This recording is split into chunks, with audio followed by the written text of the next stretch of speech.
Welcome back to another week of virtual birding. All right, let's go birding. Let's go.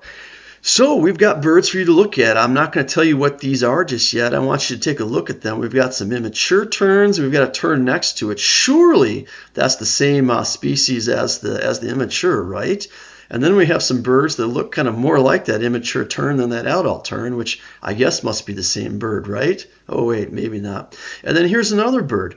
Here's another adult tern, which I guess is the same as that other one, or maybe it's not. We'll see. Study these birds, take a look, and let us know what you think.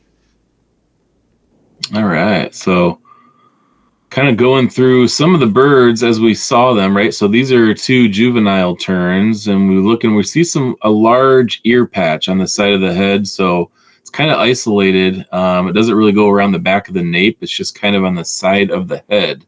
And they're next to this other bird, which it's a little bit structurally different. If you look at the legs on those two birds, they were a little bit different in length.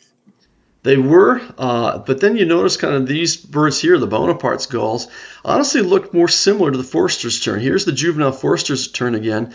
Very definitely shaped like a tern, but it has that black ear patch.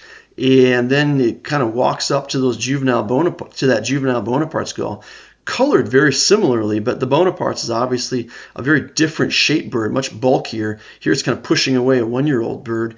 If you want to learn more about those Bonaparte's gulls, we've got a video all about them.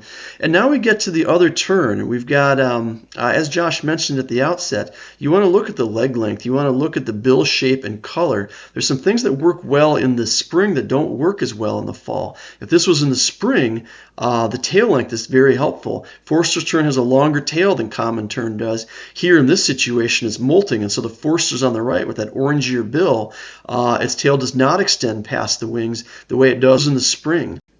Common Tern on the left is a much redder bill. The structure is important. Common Tern is shorter than the Forsters Tern, and these birds have about the same posture. It's not like one is more worried or stretching its legs out than the other one. They are relaxed, and the Forsters is taller with a little heavier bill, orangier bill. The other thing you notice, the Forsters this time of year in the fall has dark primaries as well. They're a shade lighter than the Common Terns are, but Forsters in the fall is actually going to be darker than even Common Tern in the spring. So this is a bird that, even though they look similarly spring and fall, you do have to relearn them a little bit and re-get your eye in that darker, the darker primaries of the common in the adult common as it flies away aren't that much different than that screaming Forsters Tern that's saying, "Get off my land," here right at the beach.